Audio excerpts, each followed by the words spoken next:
Tea. For some a daily beverage, for others a pleasure to be sipped slowly. The drink's history dates back thousands of years. It has brought 2 wars, social changes and fortunes, yet it still manages to surprise us.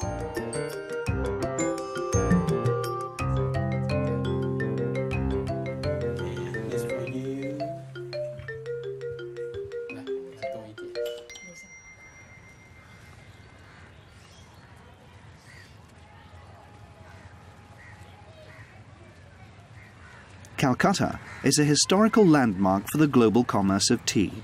It was the capital of the British Empire until 1912 and was renamed Kolkata at the dawn of the 3rd millennium.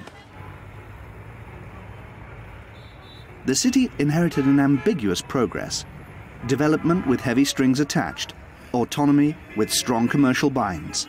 Today it is the hotbed of the Indian IT industry. At Neelat House, every Tuesday since 1861, there is a tea auction where the most widely drunk beverage after water is bought and sold. Cheetal Gata, I'll do the tea at 80 rupees. Anybody wants it? Out.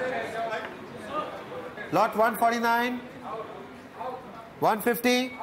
Say it louder. 151. Very good. 152. Louder. Yes. 153. Yes. 154. That breaks my heart, though. That breaks my heart, I can tell you. Here, little has changed since the British introduced tea into India. Buyers working for the major brands bid alongside smaller importers, who buy small lots to supply specialty shops all over the world. Thank you, Double D. 75. Thank you, Didi. 1 lot. Yes, sir. From what? Lot 145. Thank you so much for your bids. But we are now on lot 155. Thank you. Thank you very much. And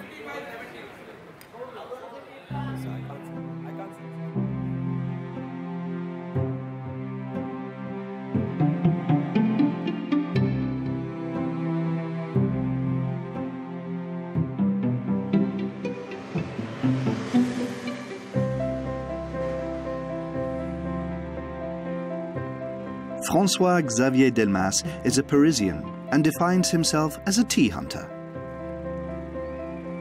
He travels the world in search of the best pickings.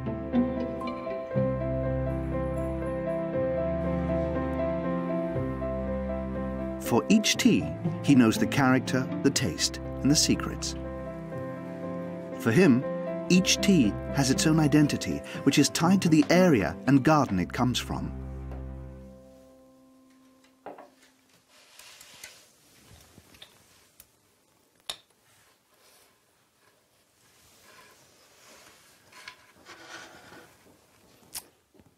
Choosing one particular tea is not easy. There are so many I like, so many I'm especially fond of. This tea is a recently harvested Pudabong DJ3, but it's not the same as last year's tea, and next year's will be different again.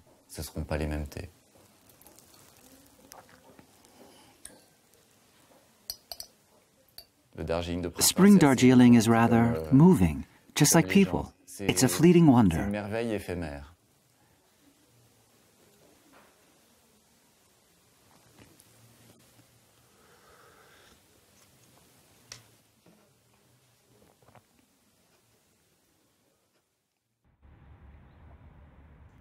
The Colworth Science Park in England houses the Lipton Tea Institute.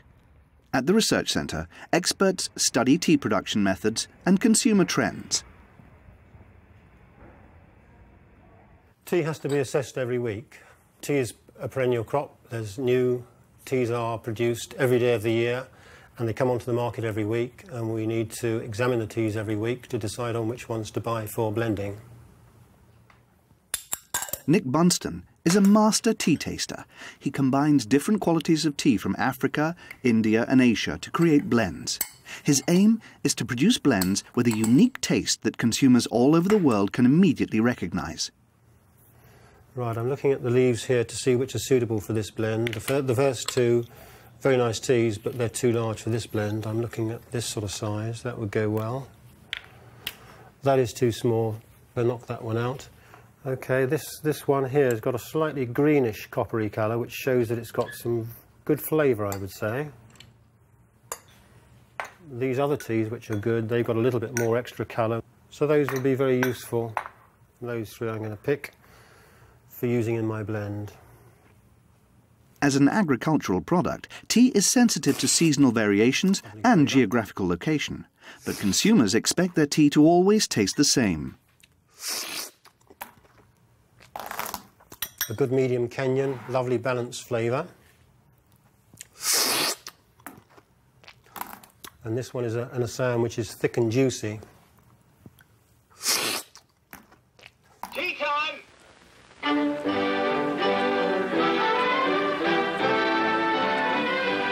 Englishmen everywhere, no matter what their social standing or trade, suddenly find themselves engaged in the same activity.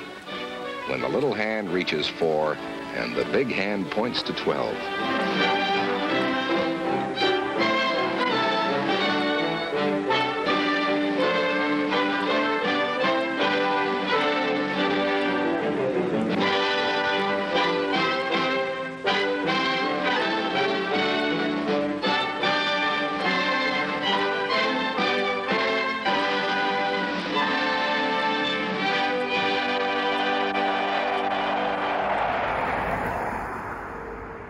For the major brands, which represent 90% of the market, the UK is rather significant. Here, 165 million cups of tea are drunk every day, the equivalent of 65 billion cups a year. William Gorman, Executive Chairman of the UK Tea Council, keeps these figures updated. It works out about 3 cups per head for every man, woman and child in the country. So there is no other product, water, coffee, beer, juice, that comes close to the volume of tea that's being consumed each day in the United Kingdom. In China, they will only drink about half a kilo per year per head. We drink about 2.5 kilos per head. We drink more tea than North America, Canada and continental Europe put together. So that gives you an idea of the scale of our tea drinking here. It is very, very big. With its excellent health benefits, thirst-quenching properties and 0 calorie count, tea has been a firm favourite for many generations. The big advantage with tea, it's a very natural product. Nothing is done to it. The people who make it take moisture out, and we put moisture back in again. That's all. Dead simple, very natural.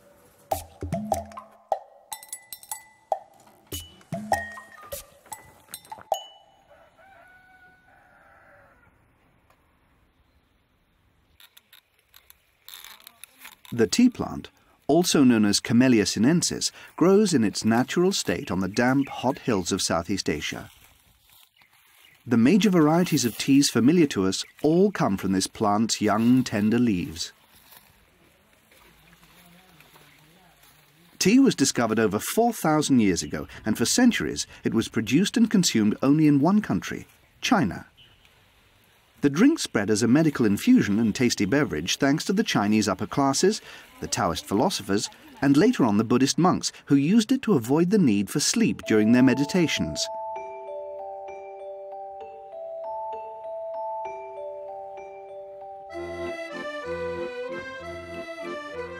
The Mariage Frères tea establishment in Paris is a historical shop and a place of pilgrimage for tea connoisseurs. The boutique houses a fine collection of rare objects and papers that document the arrival of tea in Europe. Franck Dessin, one of the establishment's directors, has an intimate knowledge of the collection and of the Mariage family history.